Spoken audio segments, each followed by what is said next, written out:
Dentro de las medidas está no citarlo a una hora en donde haya muchos pacientes en sala de espera, porque entonces aumentamos la posibilidad de contagio con otras personas. Continúo. Preparación del campo operatorio antes de atender al paciente. Realizar la desinfección de superficies y mangueras. Aquí es importante, o sea, no tan solo nosotros estamos tratando de cuidarnos a nosotros mismos, al personal de salud, a los otros pacientes y a nuestros familiares, sino que esos pacientes con enfermedades infectocontagiosas usualmente están inmunocomprometidos. Entonces tenemos que asegurarnos que el medio esté completamente desinfectado y o estéril para evitar que entonces ese paciente desarrolle alguna otra infección. Colocación de barreras de protección en el área operatoria, sillón, mangueras, lámpara y unidad dental. Entonces, ustedes que ahora mismo están haciendo muchas observaciones en la clínica odontológica, traten de ver lo que hacen sus hermanos mayores y no copiarlo, porque no lo están haciendo bien. ¿Cómo es posible que la jeringa triple y el eyector, que son las cosas que entran más en contacto con los fluidos del paciente, no se aíslen? Pero si yo aíslo el cabezal, es muy poco probable que al cabezal le caiga sangre, pero es muy probable que a la jeringa triple y al eyector le caiga sangre, saliva, etc. Entonces, cualquier superficie que usted entienda que va a tocar con las manos con guantes o que el paciente va a tener un contacto cercano con esa superficie, se aísla, dependiendo si es una cirugía o no. Si no es una cirugía, ustedes saben su papel aislante, y si es una cirugía, pues dependiendo lo que tengan disponible, si papel de aluminio estéril o los pañitos, la tela quirúrgica esterilizada. Bueno, ¿y cada cuánto esterilizan la punta? ¿Cuál punta? La punta de la Mira, aquí yo no sé cómo lo hacen, pero eso lo venden desechado. Yo sé. Y sería lo ideal. Realmente aquí yo no te sé decir qué protocolo tienen para esos fines.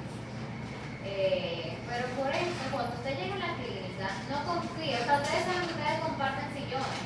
Usted trabaja en la tarde en un sillón que utilizó otra gente en la mañana. No confíe en qué tan limpio está ese sillón. Por más limpio que usted lo vea, pásale su pañito, porque al otro no le importa probablemente que usted termine infectándose de cualquier tipo de enfermedad que haya podido dejar residuos en la zona. Bien, continuamos. Preparar anticipadamente lo requerido para el acto operatorio, instrumental, material y equipo. Entonces, si ustedes, por ejemplo, van a operar a un paciente que tiene hepatitis viral, porque es una situación de urgencia, mientras menos usted sale de ese círculo estéril, menos probabilidades de contagio para usted y otras personas hay. Por lo tanto, tiene que tratar de tener esa bandeja lo más preparada posible, porque en el momento en donde usted tiene que alejarse, imaginemos, me faltó tal instrumento, déjame ir y salir del campo. Salen con las manos así porque las manos están contaminadas, pero si viene alguien corriendo y topa su guante contaminado, quizás esa persona se infecte. Entonces, mientras menos usted sale de su campo quirúrgico, menos probabilidad de contagio. Emplear la mayor cantidad de material e instrumental desechado. De muchos insumos que utilizamos en el consultorio, tenemos una versión desechable. Entonces, en estos casos, la mayor cantidad de cosas desechables posible. Por ejemplo, para secar los instrumentos, hay muchos consultorios que utilizan toallas. Si usted está trabajando, yo nunca he estado a favor de la toalla, porque para mí eso es muy antihigiénico.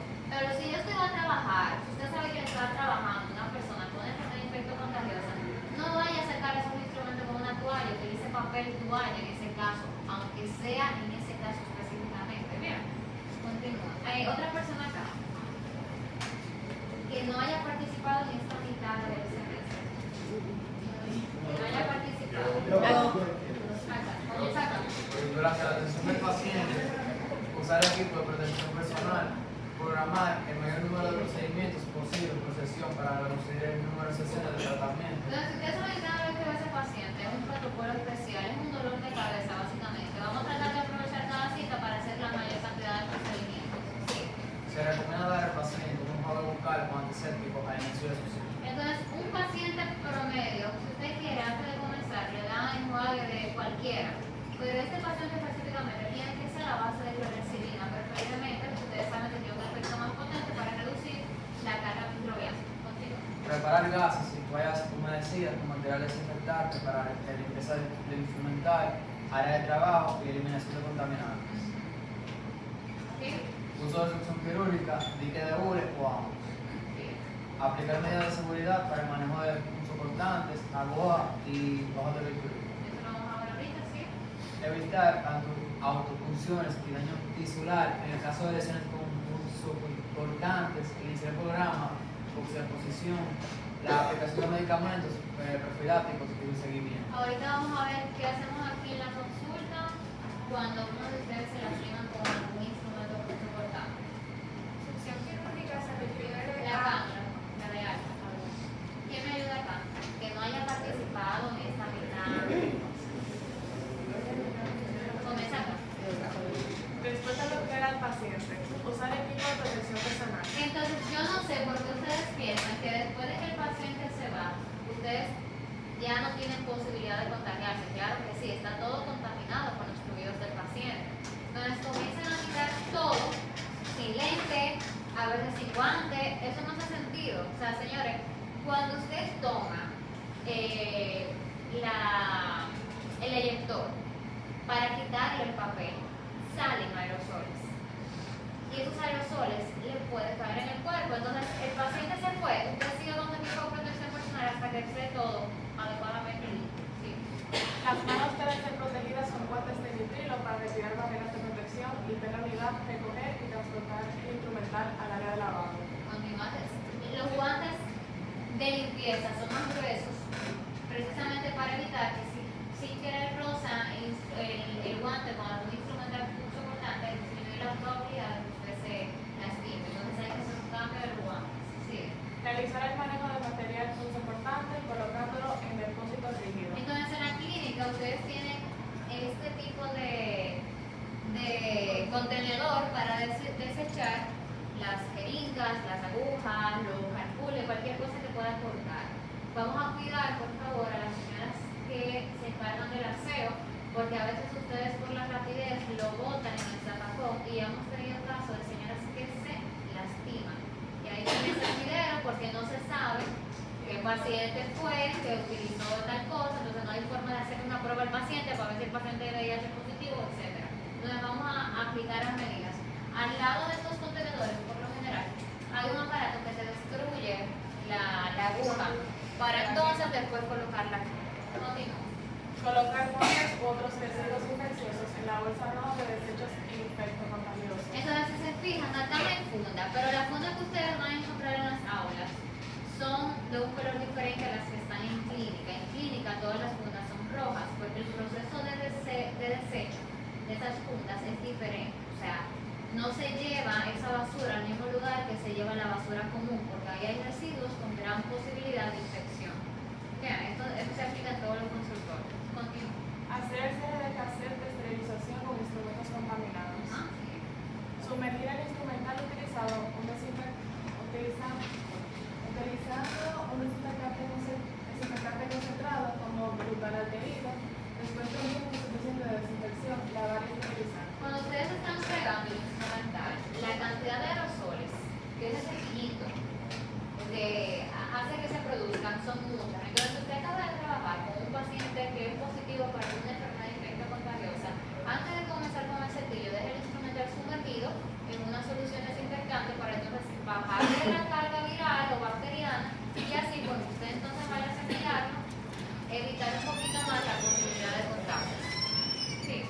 Por último, lavar las manos después de retirar guantes con jabones a base de clorexidina u otro desinfectante proteico. Señores, los guantes, por más buenos que sean,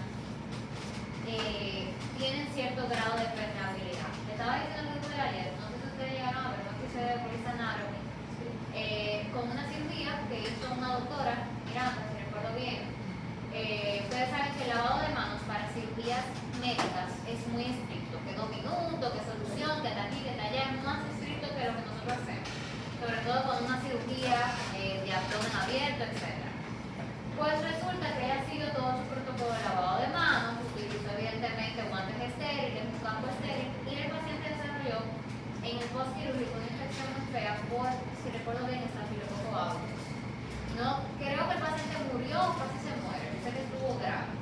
Cuando están averiguando observando el proceso, resulta que los guantes tenían un desperfecto de fábrica y por eso eran más permeables.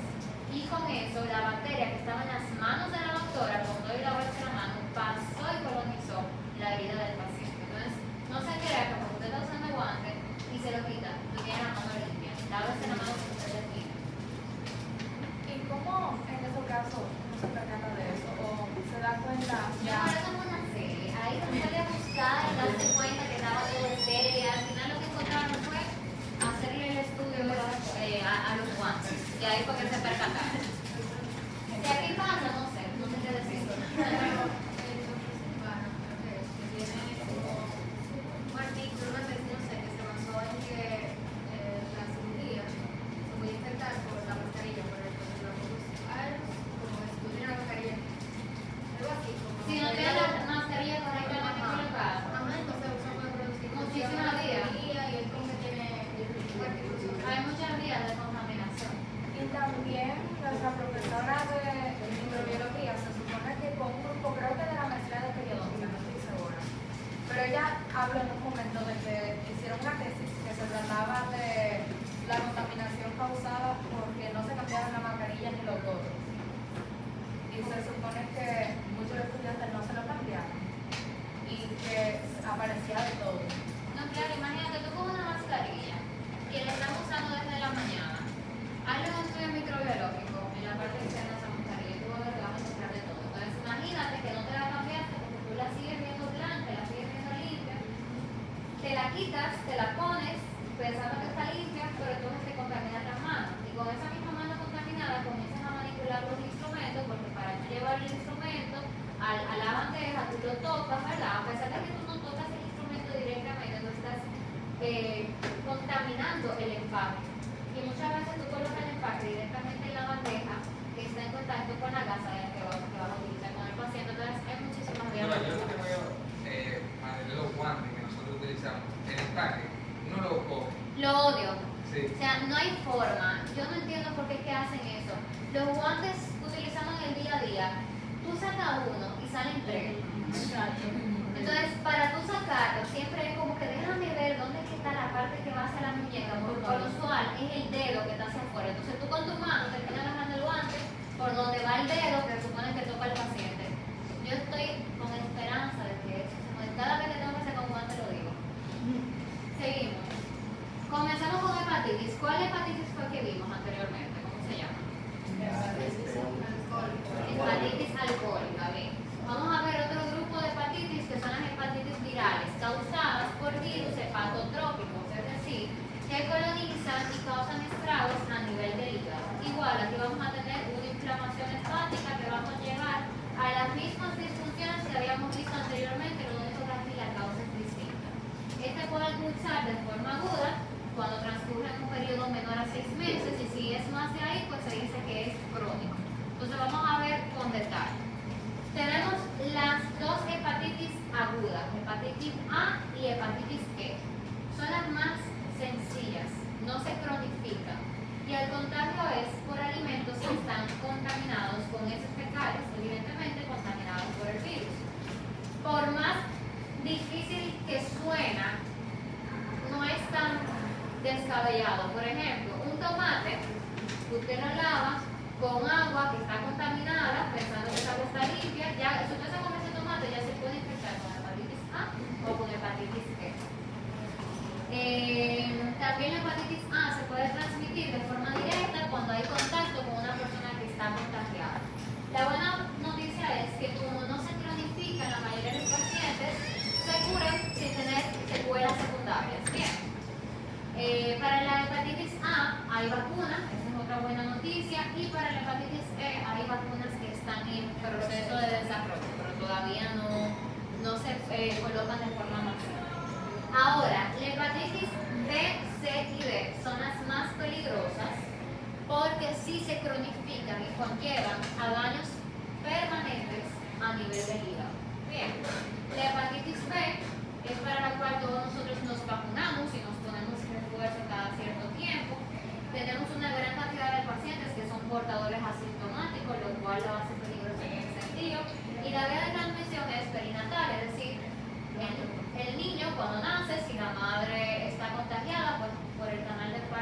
puede infectar parenteral, por ejemplo, por una transfusión de sangre o las personas drogadictas que comparten jeringas, horizontal de un individuo a individuo que esté contagiado y por transmisión sexual.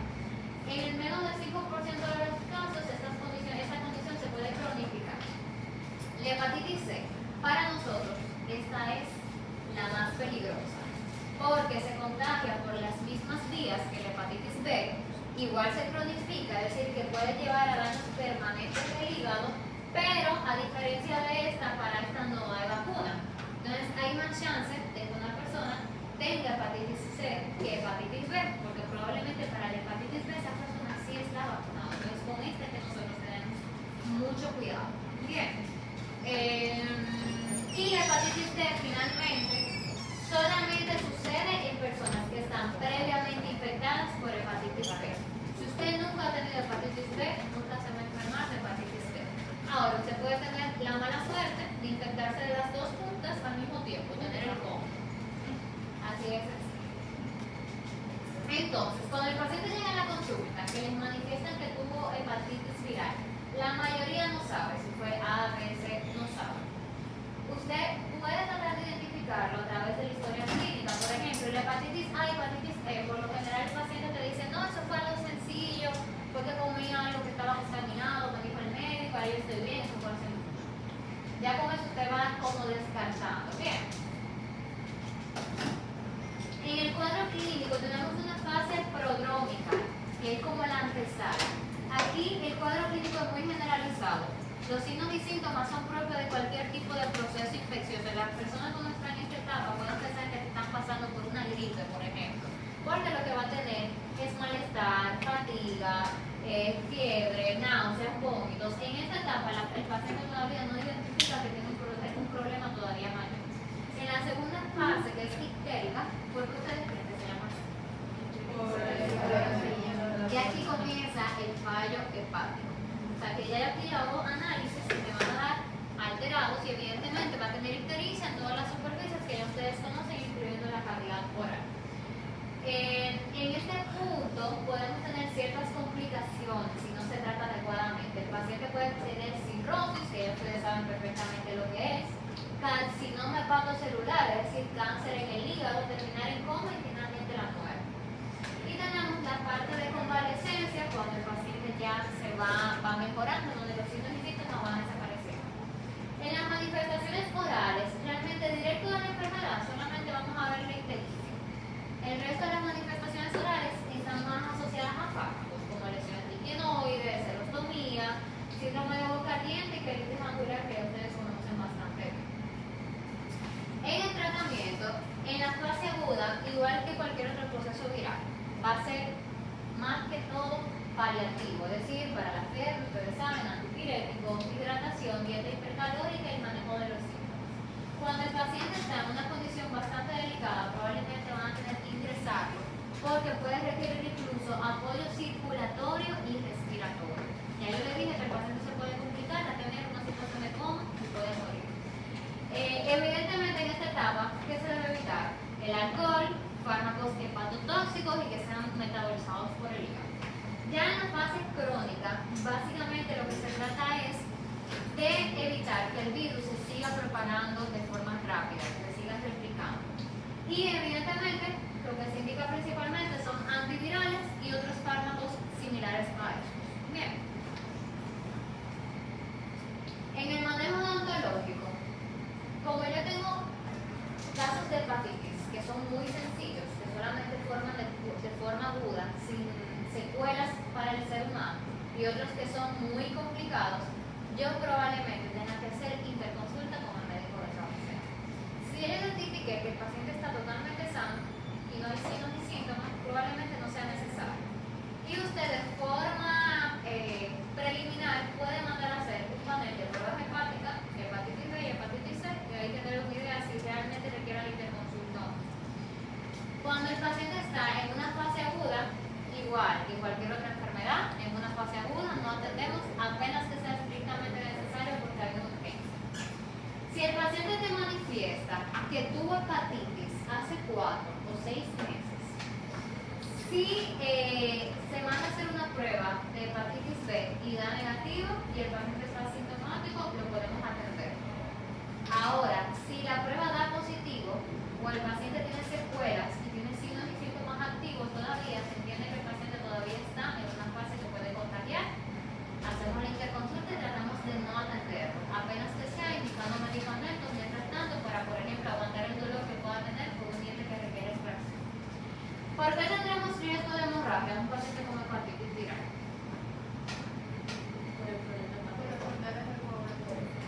Ajá, exacto, porque acuérdense que el hígado produce factores de coagulación y si el hígado está fallando, pues evidentemente no va a estar haciendo su tarea adecuadamente.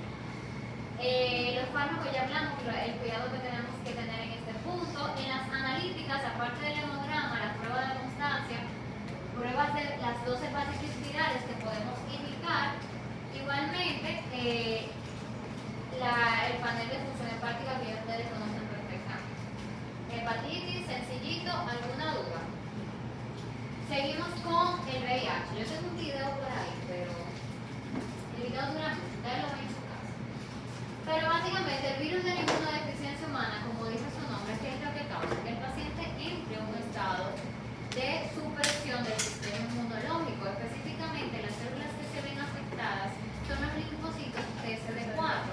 Por lo tanto, ese paciente va a tener gran riesgo de presentar cualquier tipo de infección y neoplasia en cualquier parte del cuerpo. Es decir, un paciente que puede estar propenso a presentar cáncer.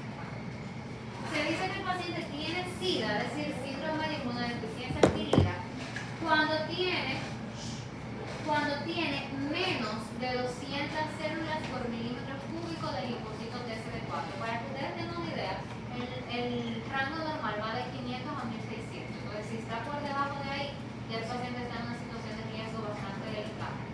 O diagnostican con SIDA, cuando aparte de ser VIH positivo, tiene una o dos infecciones oportunistas, que pueden ser tuberculosis, neumonía, algún tipo de neoplasia, como carcinoma, etc. Bien. Entonces, evidentemente, todo paciente con SIDA va a estar en una situación mucho más delicada que un paciente que simplemente sea VIH positivo. Medios de transmisión, el contacto sexual, que ya ustedes lo saben, exposición parenteral, igual que en el caso de hepatitis B y C, uso compartido de agujas igual y de forma vertical, de una madre a su hijo durante el proceso de parto. Estos fluidos que ustedes ven acá, se ha confirmado en la literatura que se puede identificar el virus de VIH y que tiene posibilidad de contagio. Ahora, la saliva, lágrimas, sudor y orina, se ha encontrado el virus en esos fluidos, pero hasta el momento no se ha confirmado que se pueda contagiar por esa vía. O sea, que el hecho de que usted abrace a una persona que tenga VIH, que esté exudado, no significa que usted se va a contagiar. Bien. El cuadro clínico. Ese paciente puede tener periodos asintomáticos, sobre todo al principio, cuando todavía el virus no se ha replicado mucho en el cuerpo de esa persona. Pero yo quiero que ustedes se fijen mucho en estos signos y síntomas. Fiebre, mialgia, cefalea, dolor de garganta, sudoración nocturna, pérdida de peso, infecciones oportunistas. Ustedes van a ver que este cuadro clínico es muy parecido al del paciente con tuberculosis pulmonar. Lo vamos a ver ahorita. Y de hecho, son diagnóstico diferencial y muchas veces el médico manda a hacer ambas pruebas para asegurarse cuál de las dos condiciones tiene o si tiene las dos al mismo tiempo. Bien.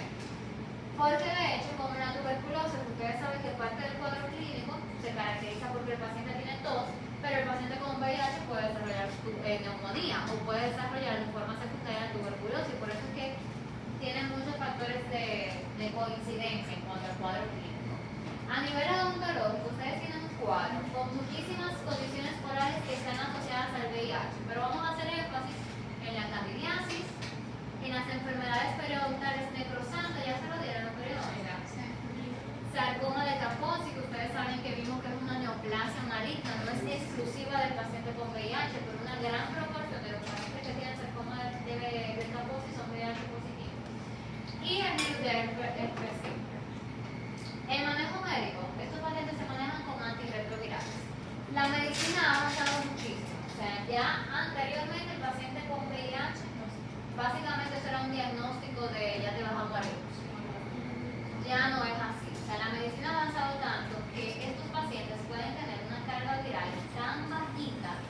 puede que no se detecten en análisis de rutina para identificación de VIH. Si tiene esa carga viral tan bajita, por tanto, no va a tener grandes manifestaciones clínicas y las posibilidades de contagio son básicamente nulas. ¿Qué es lo que sucede? ¿Por qué es que no se dice todavía que se tiene la cura perfecta para el VIH? Porque ese cóctel de fármacos que se le da al paciente, por ejemplo, se le dio al paciente A.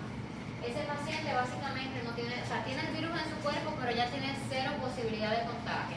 Cuando ese mismo cóctel de fármacos se le da al paciente B, le funciona, pero no mejora tanto como el primero. Entonces, todavía no se tiene una combinación de fármacos que sea 100% replicable con unos resultados totalmente predictivos en todos los pacientes. Exactamente, entonces todavía no hay una opción de fármaco que en todos los pacientes va a tener el mismo porcentaje de éxito, por así decirlo, pero ha avanzado muchísimo. Y también, otra cosa que ha avanzado son los medicamentos profilácticos, o sea, hay pastillas para su consumo de forma diaria para prevenir o disminuir la posibilidad de que usted contagie VIH y otras enfermedades de transmisión sexual. El consumo diario. Tú lo puedes tomar todos los días. Hasta donde tengo entendido, no sé realmente porque yo nunca he consumido eso. Aquí no es tan popular. Aquí no es tan popular.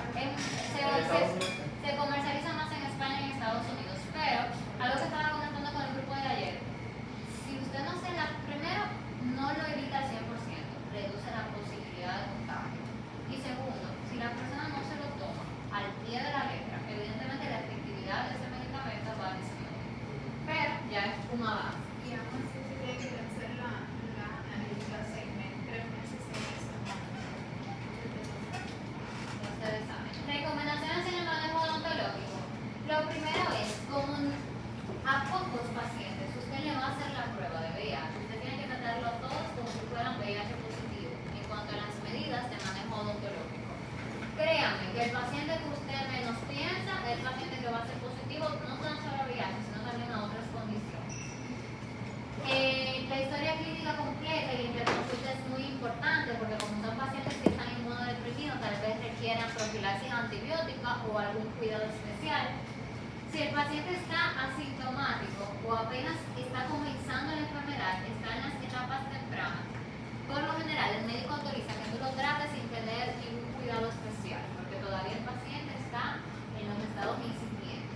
Pero ya cuando el paciente tiene SIDA o alguna otra condición severa, el tratamiento tiene que ser intrahospitalario. Por si acaso el paciente se complica, ya tú estás en un ambiente en donde esas emergencias se pueden abordar.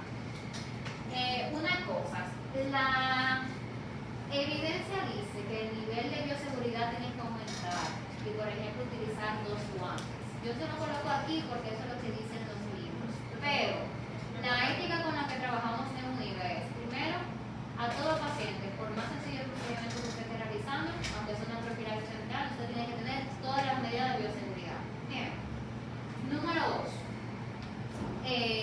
Como usted va a tener la misma vara de bioseguridad para todos los pacientes, el hecho de ponerte 2 guantes no te va a servir de mucho porque de hecho te puede hasta dificultar la movilidad para tú manipular los tejidos en medio de una intervención quirúrgica. Entonces, te digo, esto está acá porque en los libros está así explícitamente, pero no aumentamos las medidas de bioseguridad. Ahora bien, claro está, las medidas que vimos al principio de que después de que usted termine a ese paciente que había hecho positivo, le instrumentamos que lo deja sumergido en una solución desinfectante antes de usted comenzar a cepillarlo, eso sí, pero en el transquirúrgico las medidas de bioseguridad son exactamente igual al fin y al cabo que el paciente promedio. Odontología preventiva es muy importante porque ya ustedes saben que este paciente está riesgo de cualquier tipo de infección, riesgo de sangrado. Las infecciones oportunistas que van surgiendo se tratan. Con los fármacos tenemos que tratar de quitar las interacciones y si el paciente está en un estado de trombocitopenia no indicar AINA porque ustedes saben que va a empeorar la condición. Y en las analíticas, aparte de hemograma, pruebas de hemostasia y VIH, una cosa, si ya el paciente dijo que VIH es positivo, de nada sirve usted mandarle a hacer la prueba de VIH porque ya eso usted lo sabe. La prueba más importante en estos pacientes es para ver los niveles del linfocitos TCD4. Que estos pacientes cuando está en un régimen médico estricto, como al mismo paciente con diabetes, le mandan a hacer cada cierto tiempo sus análisis, probablemente ese paciente tenga esas analíticas hasta crecientes. Pero si la prueba de los linfocitos es para ver si el paciente es La cantidad. es para ver si el paciente tiene VIH o si el paciente No, no, ya te dice, el paciente llega diciendo que tiene VIH. Exacto, para ver el conteo, porque entonces mientras más cercano a la normalidad está el conteo, con más tranquilidad tú vas a hacer tu seguimiento odontológico. Ahora, usted está trabajando con el paciente, haciendo una cirugía, un raspaje, lo que sea, o está fregando el instrumental y se cortó, ¿qué usted hace? Se quita el guante, se lava la mano y esa zona usted la comprime para que salga un poquito de sangre y disminuya la posibilidad de que si esa zona está infectada, porque eso siga fluyendo por la circulación. Usted le va a avisar al encargado de la tanda. Siempre hay un docente que está encargado de la tanda odontológica, porque UNIBE tiene un convenio con la Plaza de la Salud y hay todo un protocolo. O sea, usted lo van a llevar a la Plaza de la Salud.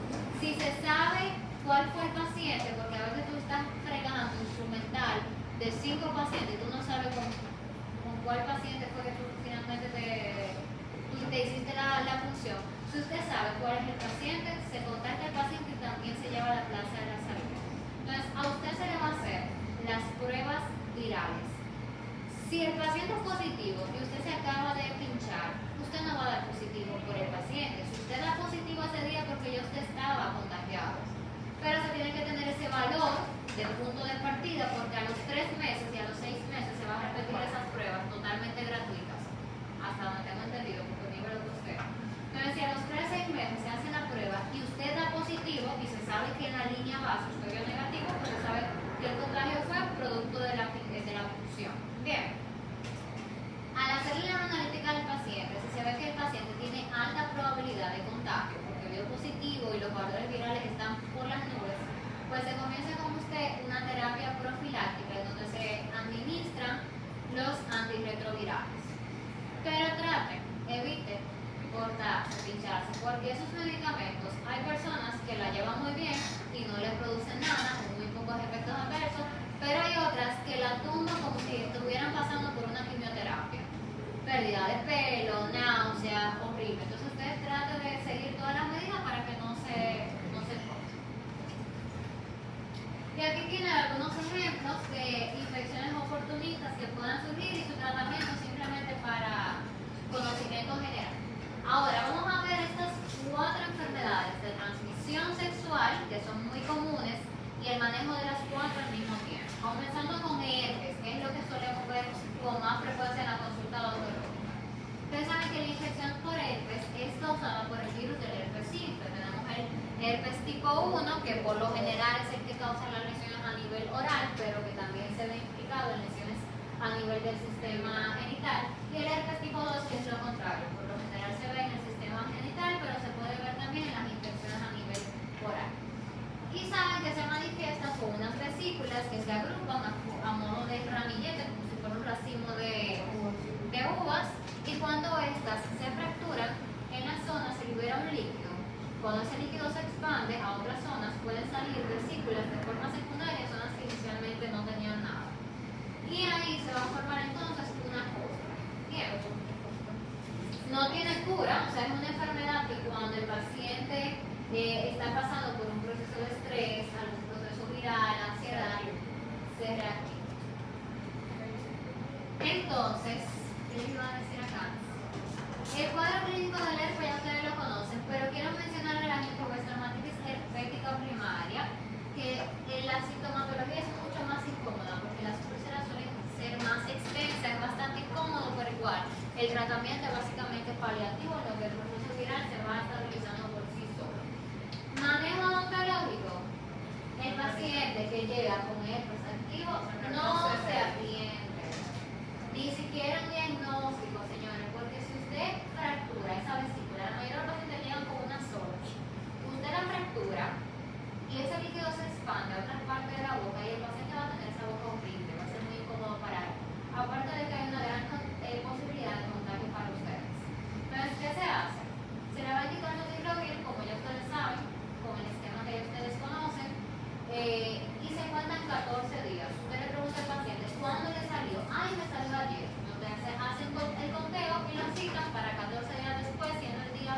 día que les comenzó a salir. Bien. Pero tienes que tomar el ácido. Sí, no, el aciclovir, recuérdense que por lo general es tópico, apenas que tengan diseminación sistémica. Recuérdense que son psicotomas y que la toma durante el sueño no se administra porque el medicamento es altamente nephrotóxico y durante las horas del sueño el paciente no se va a hidratar y no va a orinar de forma constante. Sencillito, seguimos con la siguiente, el virus del papiloma humano. Son muchísimos tipos, siendo el 16 y el 18 lo que se conocen por su gran potencial oncogénico, es decir, con gran posibilidad de causar neoplasias. Hay algunos tipos que ni siquiera producen ningún tipo de sintomatología, ni nada en específico. Mecanismo de transmisión vertical por el canal de parto, de forma horizontal de una persona a otra, por sexo oral. Autoinoculación, dígase que la persona, por ejemplo, tiene una lesión de papiloma en el dedo y se lo puede esparcir a otra parte. Y fomites por objetos contaminados. De esta forma se ve mucho en los gimnasios. Esas barras de pesa, cuando usted la usa sin guantes, usted sabe que al agarrar esa barra, que por lo general tiene un diseño para ayudar con el tema de la fricción y que no se les resbale, entre una ranura y otra se quedan células epiteliales. Y si el paciente en sus manos tiene el virus de papiloma, hay gran posibilidad de que usted cuando venga y agarre la barra de nuevo, se contagie. Entonces por eso que se recomienda que utilicen guantes. Bien. Ay, profe, me dijo eso, ya no puede. Que se pongan su guante. A nivel oral, aquí tienen algunos ejemplos. O sea, las lesiones pueden ser muy diversas. Aquí tenemos una verruga vulgar, papiloma escamoso, hiperplasia epitelial focal, carcinoma de células escamosas y leucoplasia oral. Por eso es muy importante, fíjense la diversidad de zonas que pueden apreciar aquí. Por eso es tan importante hacer el diagnóstico odontológico completo, sistemático. Porque un paciente que tiene esta condición, leucoplasia, simplemente se hace la biopsia y se puede tratar con corticosteroides tópicos. Pero si eso avanza, porque usted no le dijo al paciente el día de la profilaxis que levante la lengua y no se percató de eso, puede que el paciente llegue a un momento que eso evolucione a una lesión maligna y que ya haya que hacerle la remoción de la lengua de forma parcial o total. Entonces vamos a ser lo más precavidos posible en ese sentido. En el manejo médico y odontológico, porque ya solamente puede padecer a nivel oral, las formas subclínicas, dígase que el paciente da positivo, pero no hay ninguna lesión, eso no se trata, no se le hace nada. Ahora, si hay una lesión, se remueve de forma quirúrgica y dependiendo cuál sea el diagnóstico, pues se va a saber si con la remoción fue suficiente o si adicionalmente va a requerir crioradio o quimioterapia o la aplicación tópica de medicamentos como los corticosteroides. Seguimos. Primera enfermedad que vamos a ver ahora, de tipo bacteriano, por la Neisseria gonorrhoeae. Entonces, ¿cuál va a ser el tratamiento? Antiviral. Exactamente. Entonces, en estos casos, sobre todo se afecta principalmente la parte genital. No es tan común ver sus manifestaciones a nivel oral, pero pueden aparecer. Si se fijan, esta cosa es muy parecida a la faringitis estreptocócica. Igualmente, pueden aparecer úlceras y lesiones tipo zonas con necrosis, que alrededor tiene como una capa pseudo-membranosa. O sea, se ve bastante dolorosito. Segunda entidad, sífilis, igual es bacteriana por la Treponema pallidum. ¿Cuáles son las pruebas? ¿Y cuál de las dos es la ideal? Porque tiene mayor probabilidad de dar resultados fiables. Muy bien.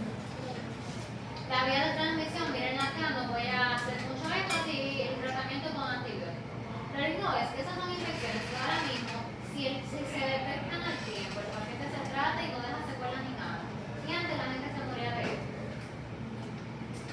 Las etapas de la sífilis es muy delicado, o sea, esto puede terminar con la muerte del paciente si no se trata adecuadamente.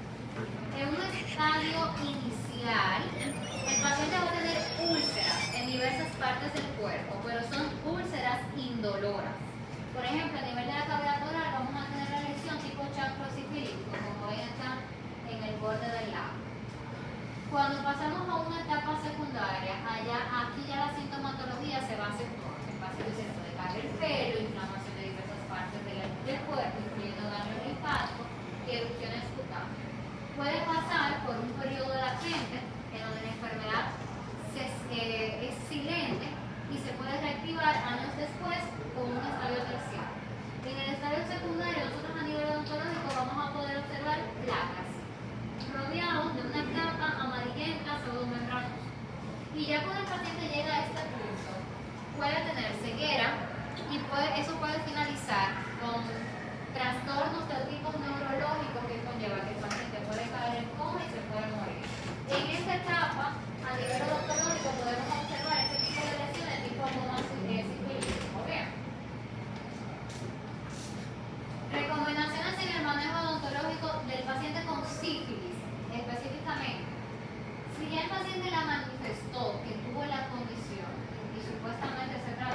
encuentra latente, es decir, que no haya sintomatología aguda, la atención odontológica es discrecional. Es decir, yo puedo trabajar, pero con cautela. Bien, sobre todo enfocándome en las partes con focos de infección mayores. Pero recordando que el paciente todavía sigue siendo positivo y por lo tanto hay posibilidad de contagio.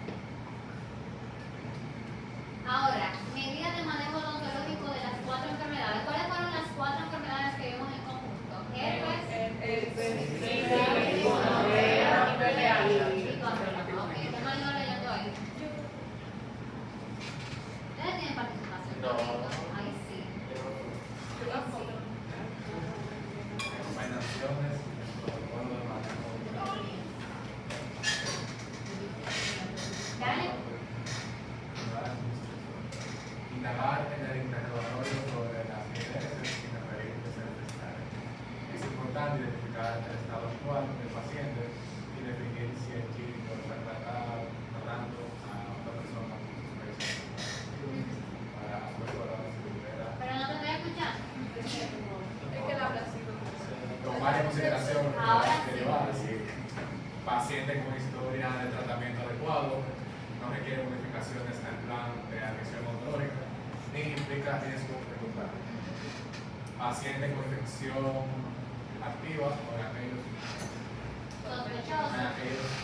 sospechosos, solo urgencias de preferencia a través del uso de fármacos, evitar interacciones Farmacológicas, ¿sí?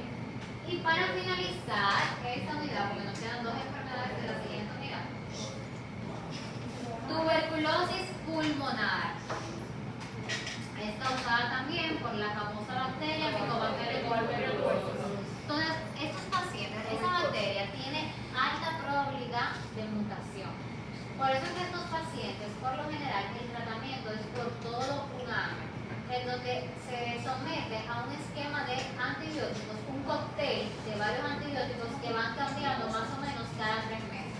Por ejemplo, el paciente comienza el primer trimestre con amoxicilina y metronidazol. Al tercer mes se cambia por acitromicina con tal cosa, atendiendo que la bacteria va a mutar. Bien, a diferencia de lo que muchos piensan, hay otro tipo de tuberculosis también, que es extrapulmonar. En este sentido no tenemos grande preocupación con el contagio, eso lo vamos a ver en un momento. Los pacientes con tabaquismo tienen gran probabilidad de contraer tuberculosis y se transmite a través de los aerosoles que el paciente emite cuando habla, estornuda, tose, etc. Miren el cuadro clínico. Fiebre, escalofrío, pérdida de peso, sudor nocturno, fatiga, todo eso, ¿dónde lo vimos? En el paciente con VIH. Lo único que aquí se incorpora es la tos con sangre, pero si el paciente con VIH tiene tuberculosis, igual va a tener la tos con sangre, por eso son de 2 tipos de diferencias. Y a nivel odontológico, estos pacientes pueden desarrollar unas úlceras muy características con los bordes así como engrosados, endurecidos. En el manejo odontológico, cuando el paciente tenga una condición activa, no se atiende. Hay que esperar a que se someta unos meses al tratamiento con antibióticos para entonces disminuir la posibilidad de contagio. Claro, no es que vamos a esperar al año a que él termine el tratamiento, porque si él tiene alguna urgencia hay que tratarlo. Entonces, se espera idealmente que hayan transcurrido de 3 a 4 meses el paciente utilizando el antibiótico para nosotros poder atenderlo. Si hay algo muy urgente, mínimo debe haber pasado 2 meses utilizando los antibióticos para nosotros poder trabajar. En individuos que ya se le dio de alta, o sea que el tratamiento fue hace mucho tiempo y fue exitoso, se trabaja normal, no hay problema. Igual con los pacientes con tuberculosis extrapulmonar, apenas que esa tuberculosis se caracterice por presentar lesiones en la piel o mucosa, porque esa zona va a ser altamente contagiada. Importante, lo que hablamos ahorita, el paciente con tuberculosis llega a consulta, debe utilizar su mascarilla todo el tiempo hasta que comience el procedimiento odontológico.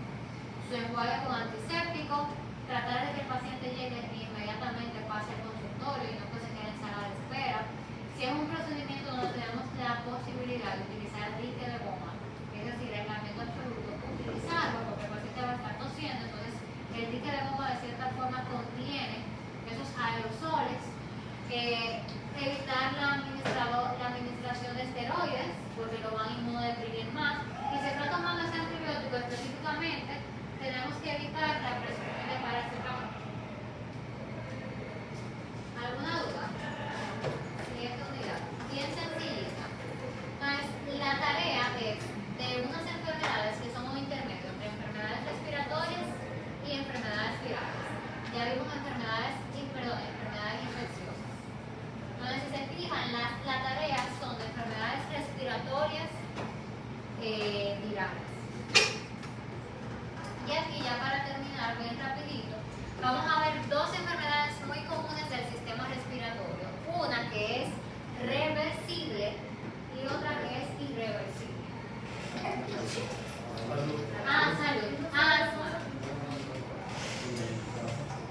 y yo la tuve, lo vuelve a dar y yo la puedo Es una condición crónica, pero es reversible porque esta disminución del volumen de los bronquiolos se revierte. No van a estar inflamados todo el tiempo. Por eso estos pacientes van a tener momentos con crisis y momentos sin crisis. Y se puede pasar, no me veo con 20 años cuando ya tengo asma. O sea, que no lo tengo de niño, pero Sí, es posible, es posible. Lo usual es que se desarrolle desde la infancia, pero todo es posible. Bien, hay ciertos factores de exposición que pueden predisponer al paciente a tener una crisis de asma. Por ejemplo, si ese paciente se expone a algún alérgeno como el polvo, etc.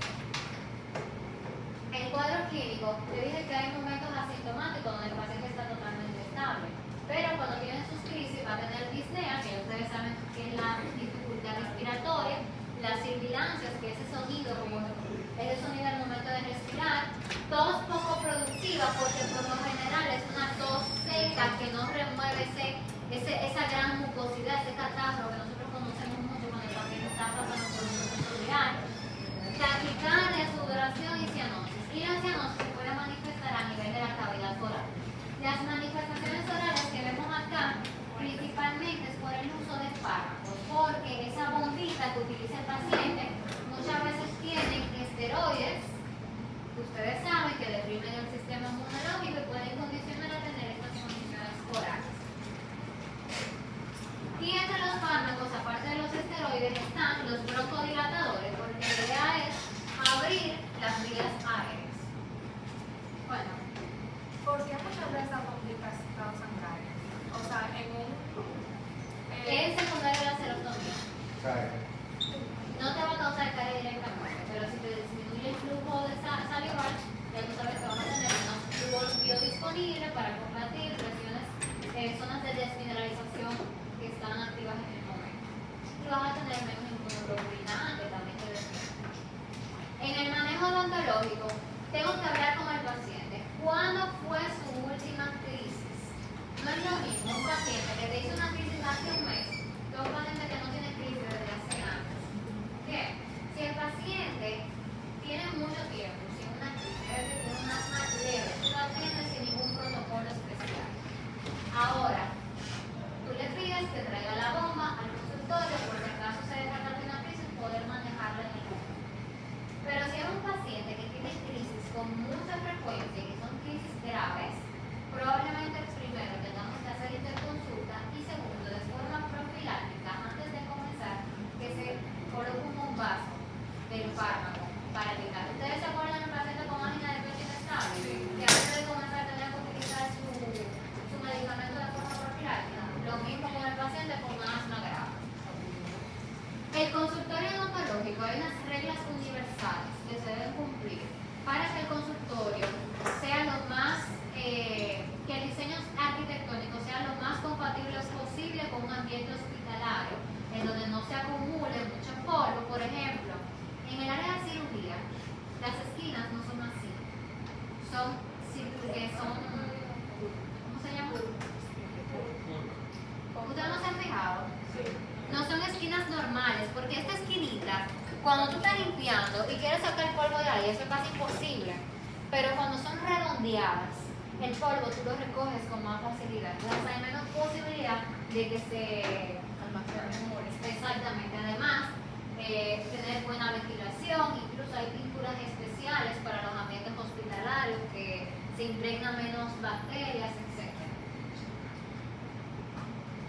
A nivel del consultorio, si el paciente tiene asma asociado con dolores fuertes, es importante que le preguntemos qué por lo general te desata un ataque de asma para nosotros tomar esas consideraciones en el consultorio.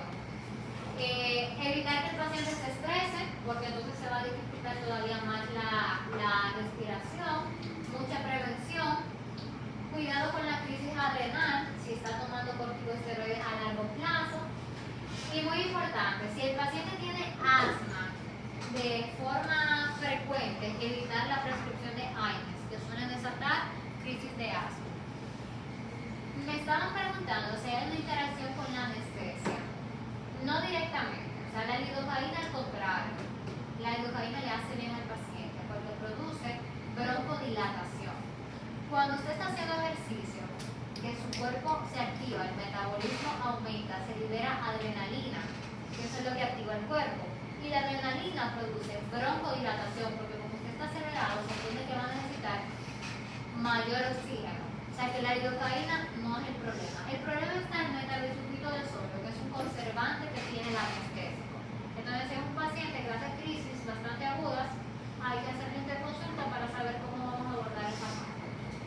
Y se está tomando medicamentos agonistas beta 2 como el salbutamol, que es el ingrediente activo más popular en esas bombitas. Si se une con la adrenalina podemos tener problemas si el paciente además tiene alguna enfermedad cardiovascular. Entonces, si unimos esos tres factores, vamos a tener inconvenientes con el uso de la lidocaína, de la adrenalina. ¿Qué hacemos si en el medio de la consulta el paciente comienza con una crisis de asma? Detenemos el procedimiento.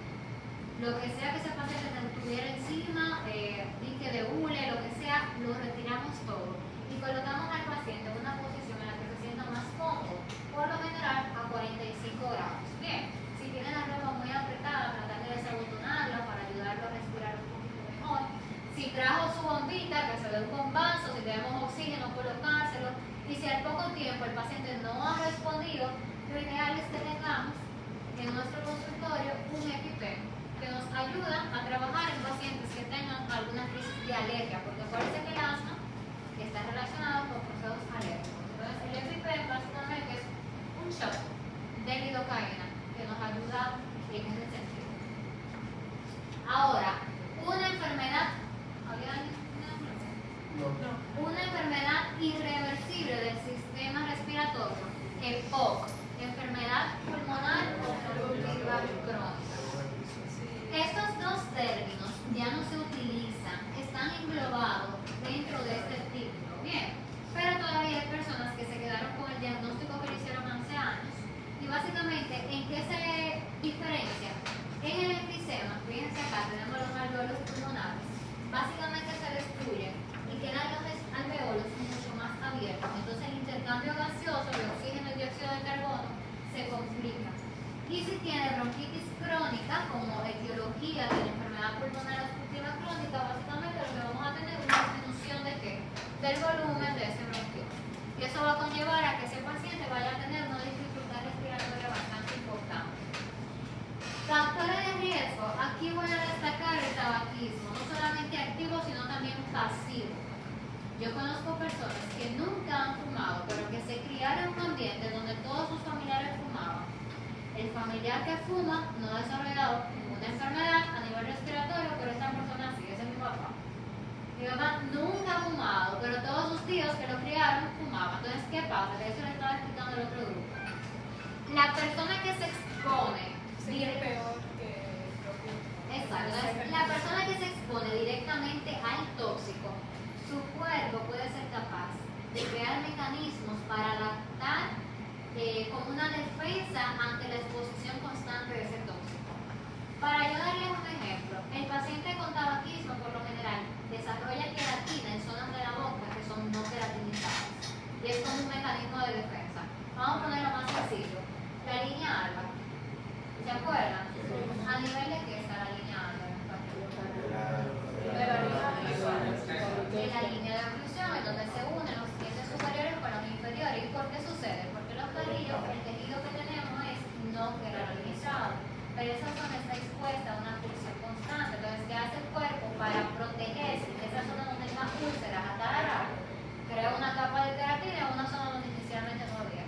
Algo similar pasa con los pacientes que practican tabaquismo y donde su cuerpo crea ese tipo de mecanismo de defensa. Pero entonces, el que es fumador pasivo no se expone directamente al tóxico, por lo tanto no crea esos mecanismos de defensa, sino que se llevan toda la parte negativa. El cuadro clínico, muy parecido a lo que vimos anteriormente, pero aquí la expectoración sí es, o sea, la tos es productiva, y aquí la tos sí va a tener una mucosidad, un catarrito implicado. A nivel oral, todas las manifestaciones van a ser en sí producto del fármaco, apenas que el paciente tenga cianosis, y en el manejo médico, muy similar a lo que ya vimos también. A nivel odontológico, si el paciente tiene una condición leve, lo podemos